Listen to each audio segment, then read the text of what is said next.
Hello, I'm Tony Welsh and I'm the CEO of Barbecana, producer of full Monte schedule risk analysis for Microsoft Project.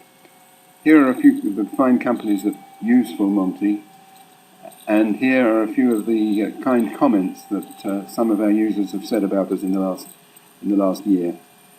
I'm going to start a presentation about full Monte to show you the features in a few seconds.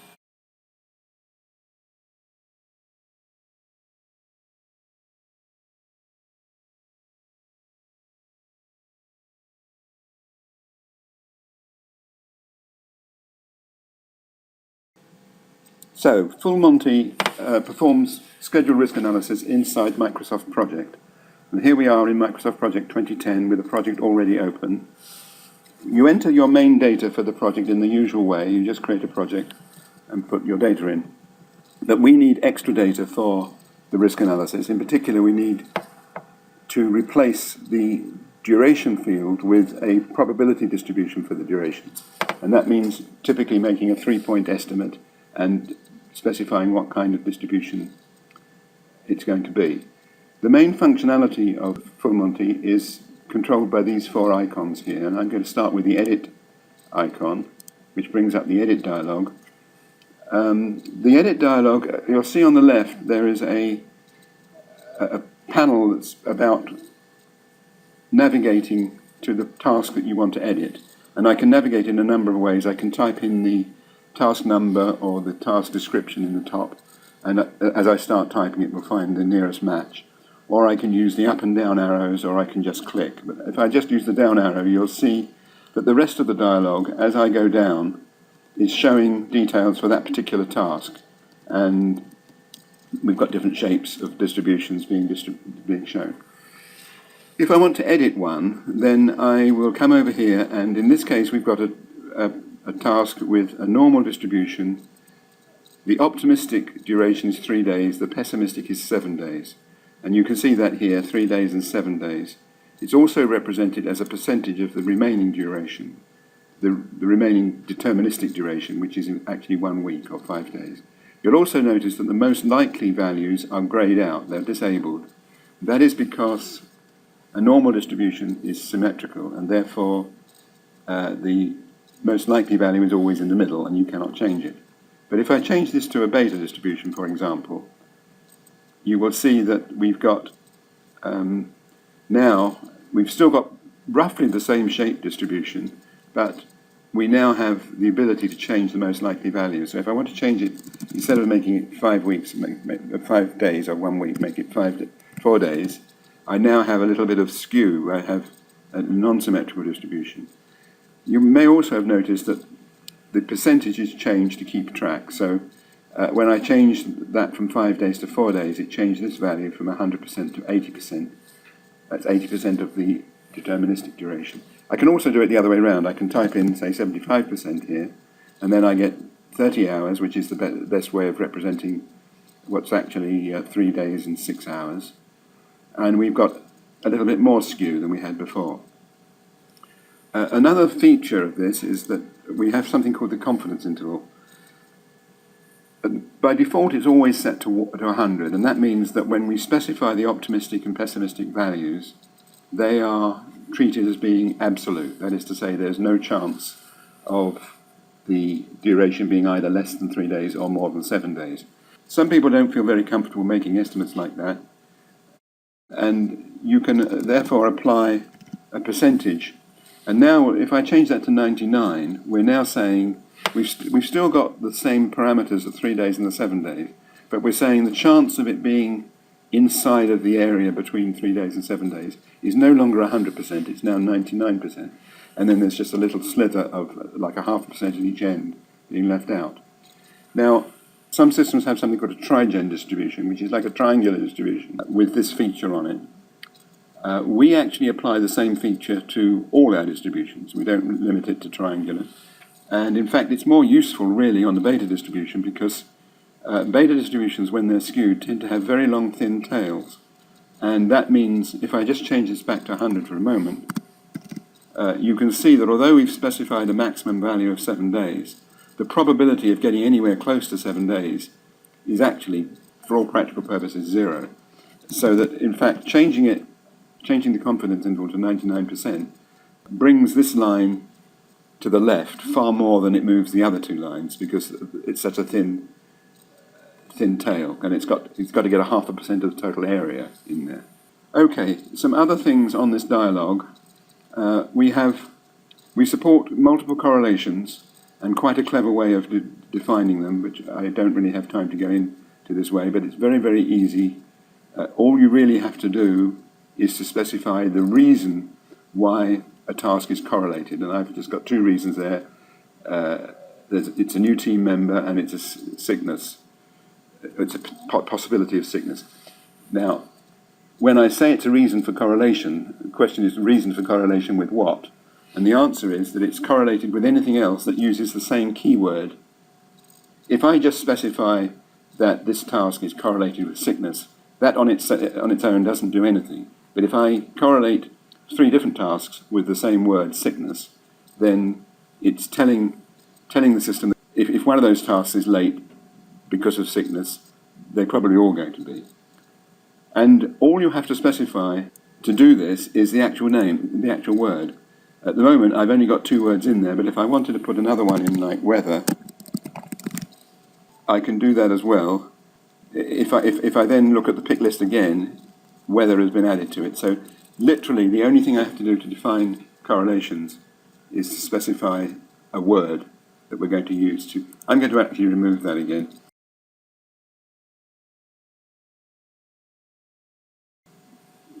We support 2 different types of branching. That's conditional branching and probabilistic branching. And those of you who are familiar with branching will know what they are, and we can talk offline about that, but it's beyond the scope of what I want to deal with in this presentation. When I've finished, when I've done everything I want to do to this particular task, I either have to apply the changes or cancel them. And until I've done that, the dialogue on the left here is actually disabled. I cannot navigate to another task until I've finished with this one, done one or the other, either applied it or cancelled it. So I'm going to apply it, and now this dialogue becomes alive again, and I can go to the other tasks. Okay, I'm now going to close this dialogue, and I'm going to move right along to doing the analysis. The analysis button basically is what we use to perform the Monte Carlo risk analysis. It remembers what you did last time on this particular project, and in this case it's been set up to do 15,000 iterations and to produce certain reports, or to display certain reports when it's finished. So I'm just going to accept that as it is and press OK. So it's now basically simulating this project network 15,000 times. It's not a big network, it's about 93, 95 tasks. But it doesn't take very long, it's much faster than other systems. It's now presenting us with some of the reports that we asked for. This is the first one, and it's a histogram of the project finish date, the early finish date. And each bar represents a day, and that's why we have these gaps, because these are weekends, so it's not going to finish on a weekend. And the bars are measured against the left-hand scale, so the left-hand y-axis, and I can also read off the values by hovering over them. So this is saying that there's a 9.7% chance of finishing on the 4th of March. Now, no one really cares whether they finish on the 4th of March. What they really more likely to care about is the chance that they'll finish by the 4th of March. That is to say, what is the cumulative probability that we'll finish by a certain date? And that's represented by this S-curve. And I call it an S-curve because it's typically an S shape, but because we've got the weekends, it's got steps in it. But basically, it is an S-curve. It's measured against the right-hand axis. It starts at 0 and goes up to 100%. And again, we can either read off from this scale or read off by hovering that we've got a 93% chance of finishing by the 14th of March, for example. There are lots of options that we can change here, and I don't have time to go into many of them, but one of the things we might want to do is change the y-axis markings so that they're more frequent. So I've changed it to every 20%. I can also control the x-axis and make various other changes.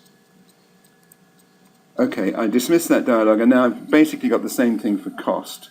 And because we don't have weekends, or we don't have anything analogous to weekends in costs, we have a much smoother shaped histogram and, of course, a smoother shaped S-curve that actually looks like an S. All the other functionality is basically the same. We can read off finishing the project at a cost of 2.497 million or something like that. Okay, as I say, everything else is the same.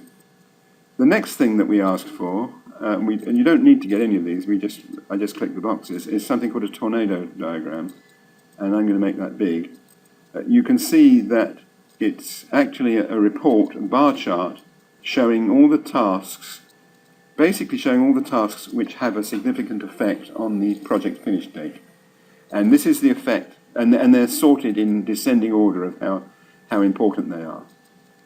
This one with the longest bar says that it finishes, the project finish could be anywhere, or the expected project finish could be anywhere from the 28th of February to 12th of March, depending just on the variability in this particular one task, task 90. You'll also notice, when you look down here, that it's not symmetrical. Some systems produce symmetrical tornado charts, but there is really no reason why they should be symmetrical, and there's actually good reason in this network why they're not. The other thing I should say, perhaps, is that we do our sensitivity analysis, as we call this, differently from, I think, most people. We actually do it during the simulation. And that means that when we're looking at the sensitivity to a particular task, we are taking into account all the variability in all the other tasks. We're not assuming they're all at their mean values. And if you've got a lot of merge bias in your network, which is very common, if you do have merge bias, then you've got to do it this way to get a good answer. Now, having said that, these answers are still only approximate. They are estimates based on a rather complicated process, and I regard them as a short list of tasks that are worth concentrating on. There will never be any tasks left out that are significant. Now, there is a more thorough analysis that we can do, and we can get it just by clicking on one of these bars. And what it's going to do now is it's going to do the whole simulation twice again. So it's going to do 15,000 iterations with the duration of this task set to its minimum, and then it's going to do it with it set to the maximum. And then we get actually two S-curves, and we can compare the dates on the two different S-curves. And this is the S-curve for the project finish date based on the task being at its most optimistic, being fixed in its optimistic duration. And this is the same thing at the pessimistic duration. And if I look around the middle point here, you can see that the bottom line is around the 3rd of March and the top line is around the 13th of March. And I'm making a note of that because if we go back here, you'll see that in fact the bar here is from the 28th of February to the 12th of March. So the bar wasn't totally accurate, but it gave us a very good indication of what the real sensitivity is, and it produces a list in descending order of importance of the likely tasks to be important and worth looking at. And the reason you want to look at them is that if they're sensitive, then you might want to either examine the duration estimates more closely so that you can narrow down the estimate, or you might want to change the logic of the network so that it doesn't matter so much to the project finish date. Okay, we've got one more report to see, which won't take long. This is basically the same thing for cost. And again, I'm not going to go into the cost stuff because it's basically the same. Okay, so you've seen how we do the data entry and the analysis, and you've seen some of the results. But there's a whole lot more results we haven't seen yet, and they're all available for us to look at any time after we've done the analysis. Many of the results can actually be displayed in the standard project views. And here's an example. We've got the early start expected value, and we've got the early finish expected value. And you'll see that, as you would expect, the start of the whole project, the expected value at the start is the same as the early start from the Microsoft project. You'd expect that because at the start of the project, there's no time for any uncertainty to build up. As it turns out, the early finish is only, or the expected early finish is only 2 days later than the early finish. But that hides quite a lot of other things. If we look down the some of the other records, you can see that this particular summary task, the expected finish is the 22nd of July. The deterministic finish is the 5th of July. So there's a big gap there. Now, in addition to being able to do that, we do have our own reporting capability. And that's the last thing that I want to show you. When I click on the reports icon, it will bring up the last report that we looked at, which in this case happens to be a report called Graph. Now, Graph is a rather unusual report because all it comprises really is an array of buttons. But each button has a graph behind it, so that if I want to see the early finish histogram for this particular task, which actually is the whole project, I just click on it, and there we see that histogram. If I want to see, let's say, the cost histogram for this particular summary task, there it is.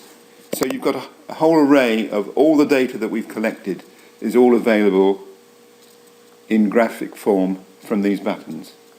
Now, the reports can all be printed, they can be customized, and we can also create our own reports. I'm going to just go and create a new report,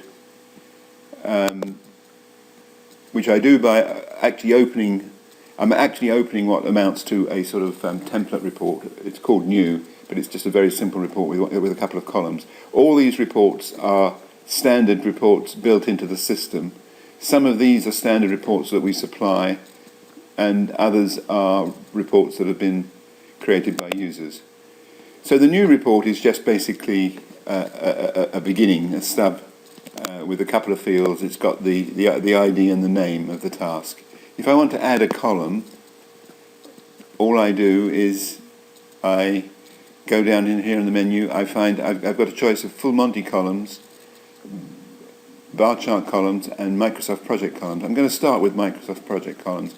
Let's suppose we want to look at the early finish. So there's the early finish according to Microsoft project. Now I'm going to add a couple of full Monte columns. And here again we can look at early finish, but I've got various choices. I can look at the expected value, the histogram, which just brings up a button again, a percentile, standard deviation, and so on. I'm actually going to bring up a percentile. So let's look at let's say the 10th percentile of the early finish. And then let's also add the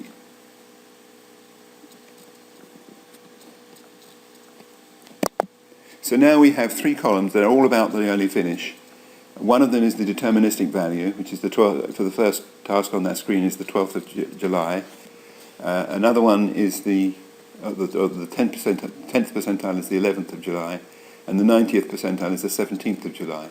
We can also show this graphically if I add a bar chart column. And a bar chart column I can define in quite complicated ways. I'm going to start by putting a bar between the early finish percentile, the same 10th percent that we had before, and the 90th percentile.